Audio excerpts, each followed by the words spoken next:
ഭയങ്കരമായിട്ട് ആൾക്കാരത് ഓൺലൈനിൽ എഴുതുകയും സംസാരിക്കുകയും ചെയ്തപ്പോൾ അതൊരു ഇമോഷണലി ഭയങ്കര ഇതായിപ്പോയി, ഒരു ഇൻസിഡന്റ് ആയിപ്പോയി.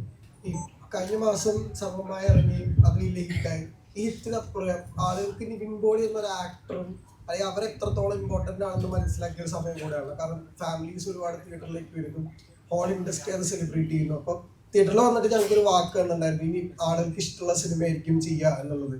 ശരിക്കും ആ റിയലൈസേഷൻ ഭയങ്കരമായിട്ട് മനസ്സിലായോ, ആളുകൾക്ക് എത്രത്തോളം ഇഷ്ടമാണെന്നുള്ളത്? അത് എന്താ പറയുക, അതിൻ്റെ ഒരു ഗ്ലിംസ് കിട്ടിയത് വർഷങ്ങൾക്ക് ശേഷം സിനിമ ഇറങ്ങിയപ്പോഴാണ്. പക്ഷെ സർവമായി ഇറങ്ങിയപ്പോൾ അതൊരു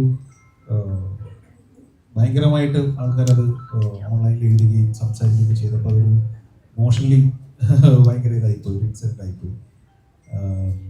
അപ്പോൾ എൻ്റർടൈൻമെൻറ്റ് സിനിമകൾ മാക്സിമം ചെയ്യാൻ ശ്രമിക്കാം എന്നുള്ളതാണ്. പക്ഷെ അത് നല്ല കഥ വരണം, നല്ല സ്ക്രിപ്റ്റും നല്ല ടീമെല്ലാം വരണം, അങ്ങനെ സംഭവിക്കട്ടെ.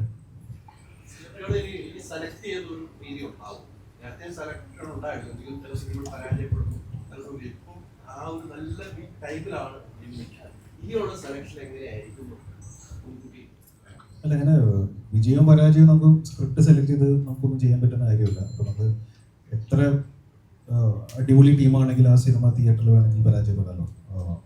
അത് പ്രേക്ഷകർ തീരുമാനിക്കുന്ന കാര്യമാണ്. നമുക്ക് കണക്ട് ആവുന്ന സിനിമകൾ ചെയ്യുക, അതൊരു എൻ്റർടൈൻമെൻറ്റ് വാല്യൂ ഉള്ള ഫ്രണ്ടിൽ വെച്ചിട്ട്, എൻ്റർടൈൻമെൻറ്റ് മാറ്റർ ഫ്രണ്ടിൽ വെച്ചിട്ട് സിനിമകൾ ചെയ്യുക എന്നുള്ളതാണ് ഞാനിപ്പോൾ ആലോചിക്കുന്നത്.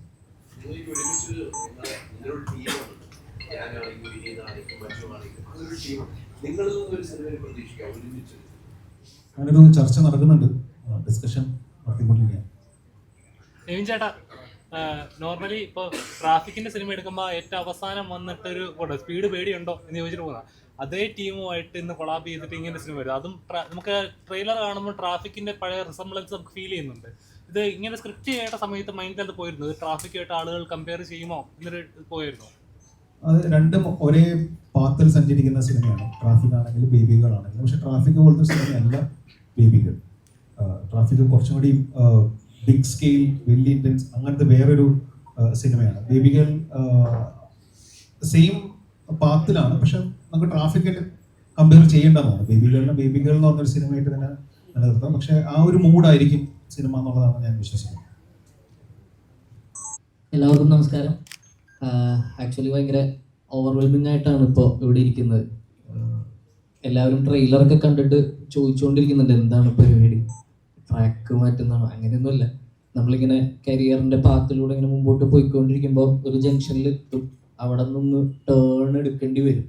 അപ്പോൾ നമ്മുടെ കൂടെ ഉള്ളവരും ഇഷ്ടമുള്ളവരൊക്കെ നമ്മളുടെ കോമഡികളൊക്കെ എൻജോയ് ചെയ്യുന്നുണ്ട്. അത് മാറ്റിയിട്ട് വേറെയും നീ എന്താണ് ചെയ്യുന്നതെന്ന് കാണാൻ ആഗ്രഹമുണ്ടെന്ന് സംസാരിച്ചു തുടങ്ങിയ സമയത്താണ് എന്നിലേക്ക് കഥ എത്തുന്നത്. അപ്പോൾ ഭയങ്കര സന്തോഷത്തോടു കൂടിയും ഇമോഷണലി കണക്റ്റഡ് ആയിട്ടുമാണ് ഇതിൻ്റെ കഥ കേട്ടതും ചെയ്യാൻ തീരുമാനിച്ചതും പിന്നീടുള്ള എല്ലാ പ്രോസസ്സിലും ഇതിൻ്റെ കൂടെ നിന്നിട്ടുള്ളത്. അപ്പം അങ്ങനെ ഒരു ശ്രമമാണ് ഒരു ടേൺ എടുക്കാനുള്ള. അങ്ങോട്ടേക്ക് കയറി ഇനിയെല്ലാം 23-ാം തീയതി നിങ്ങൾ കണ്ടിട്ട് എങ്ങനെ ഉണ്ടെന്ന് പറയുന്നതനുസരിച്ചിട്ടിരിക്കും നമ്മളുടെയും ഡിസിഷൻ, ട്രാവൽ കറക്റ്റായിരുന്നു എന്നറിയാം. അപ്പോൾ ഭയങ്കര പ്രതീക്ഷയോടെ, എല്ലാ സിനിമകളും പ്രതീക്ഷയോടെയാണ്, പക്ഷെ ഈ സിനിമ കുറച്ചും കൂടി പേഴ്സണലാണ്. പ്രോസസ്സിൽ തന്നെ ഭയങ്കര സന്തോഷം കിട്ടിയ, ഭയങ്കര സാറ്റിസ്ഫൈഡ് ആയിട്ടുള്ള ഒരു സിനിമയാണ്. അപ്പോൾ നിങ്ങളുടെ മുമ്പിലേക്ക് എത്തുന്നു 23-ാം തീയതി. എല്ലാവരും കാണുക, എന്നിട്ട് ജെന്യുവിനായിട്ട് ഇഷ്ടപ്പെട്ടാലും ഇഷ്ടപ്പെട്ടില്ലെങ്കിലും ഒക്കെ നമ്മളെ തിരുത്താനും നമ്മളോട് പറയാനൊക്കെ. കാരണം ഇത്രയും ഞാൻ ചെയ്ത എല്ലാ സിനിമകളിലും നിങ്ങൾ എന്നെ അത്രയും അടുത്ത് നിർത്തിയിട്ടുണ്ട്.